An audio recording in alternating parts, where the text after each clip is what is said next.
Now, ladies and gentlemen, welcome back to the Republic Watch once more. I'm your host, Lam Ngekonge. Rigathi Gachagua revealed shocking things during his interview with one station, KTN. Now, in this video, I want us to focus on those 5 things that Rigathi Gachagua revealed yesterday. But before that, let me ask you a question. Do you think Rigathi Gachagua can make President William Ruto a one-term president?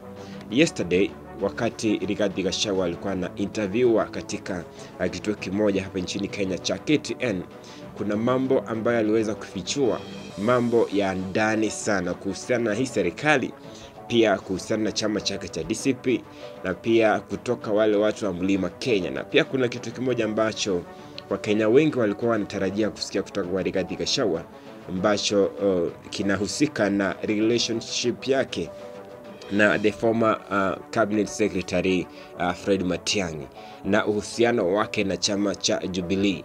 Is Jubilee and Fred Matiang'i still in the united opposition?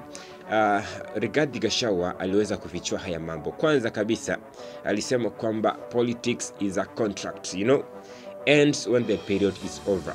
Ukiangalia wakati alisema kwamba from the year 2002, wakati alikuwa anafanya kazi na the former president, I'm talking about Uhuru Kenyatta, na aliweza kuwa kama PA wake Uhuru Kenyatta, na aliweza kufanya kazi na Uhuru Kenyatta hadi wakati aliweza kuwa president.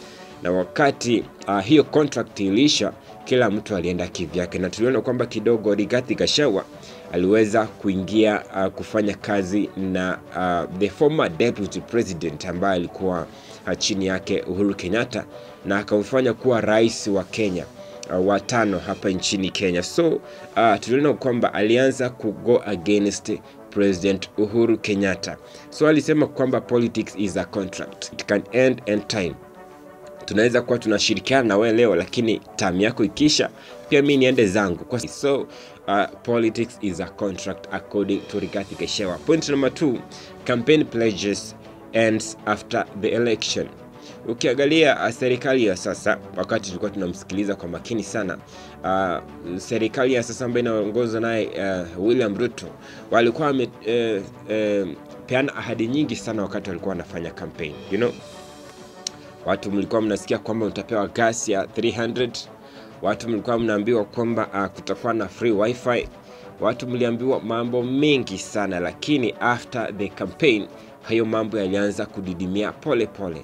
Point number 4, kuna watu wengi tulikuwa tunatarajia kwamba aseme kwamba Fred Matiang'i is no longer in the united opposition.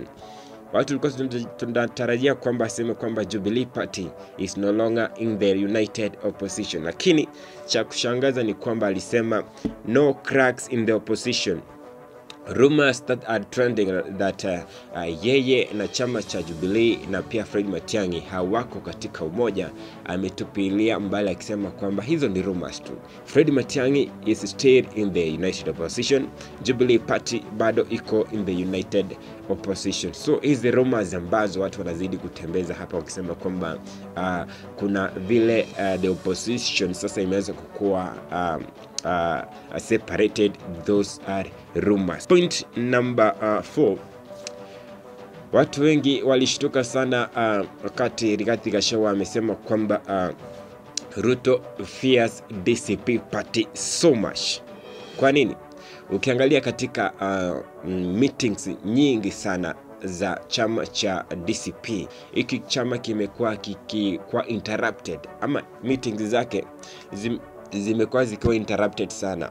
Mara anasema kwamba maybe the government ndio inatuma askari wake waje kuintervene na ile meeting, kwa sababu vyama vingi vimekuwa vikifanya meetings mbali, lakini chama cha DCP party wakati kinafanya hiyo meetings zao, unapata kwamba kuna vile askari wanakuja na kuinterfere, labda wanaweza ziba ama block barabara ambayo Rigathi Gachagua anatumia kuelekea kufanya mkutano wake, ama watu wakatuma wakaja kuinterfere na hicho chama. So amesema kwamba Ruto fears the DCP party so much because he knows that the DCP party pale Mlima Kenya kiko na mizizi sana. Kwa hiyo amesema kwamba there's no another political party ambayo inapitia zile shida the DCP party inapitia, kwa sababu interruptions ambazo the DCP party inapata ni nyingi sana. So President William Ruto fears the DCP party so much. Point number 5, aliulizwa swali moja kwamba is the DCP party a bargaining tool, yani chama cha DCP party kinaweza tumika kama a tool ya kupagain into power ama kuingia katika serikali.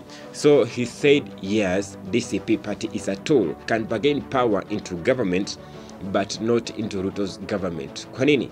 Amesema kwamba akiangalia katika ama vile serikali ya Ruto inafanya mambo hapa nchini Kenya, kuna vile inakandamiza Wakenya ama zile ahadi waliweza kupatia Wakenya, hakuna hata moja ambayo imeweza kutimizwa. So hakuna vile chama cha DCP party kinaweza kujihusisha na serikali ya sasa yake Dr. William Ruto. But if there is any other government, the DCP party can be used as a bargaining tool by the people from the mountain kuingia katika serikali ambayo labda ni ya mtu tofauti lakini sio yake President William Ruto. Now, kuna zile decisions ambazo the mountain people have decided, and I'm going to give you 3 decisions ambazo Rigathi Gachagua aliweza kufichua pale.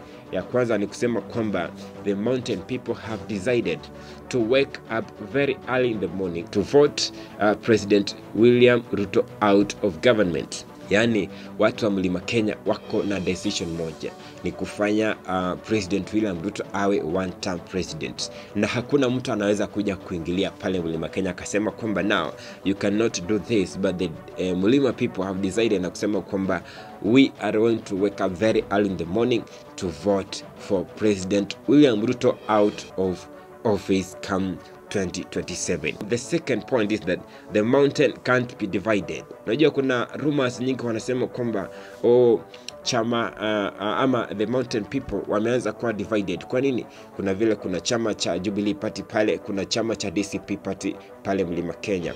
So but Rigathi Gachagua amesema kwamba the mountain people have decided and have said that they are not going to be divided anymore.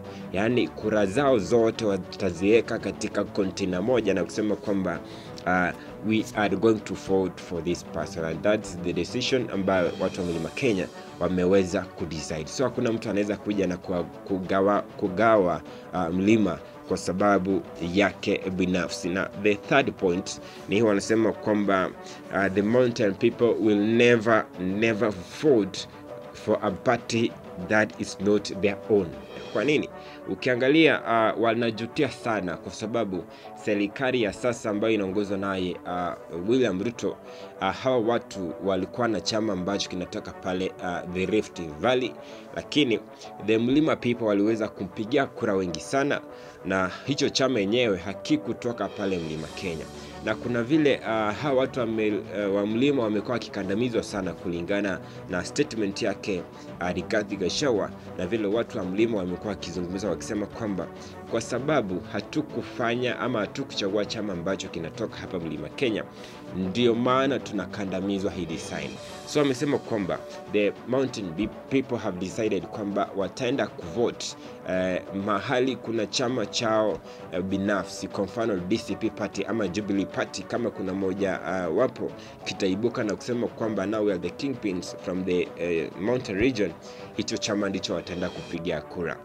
Sijui huko na maoni gani. Nilikuuliza swali hapo mwanzoni kwamba do you think Rigathi Gachagua can make President William Ruto a one-term president?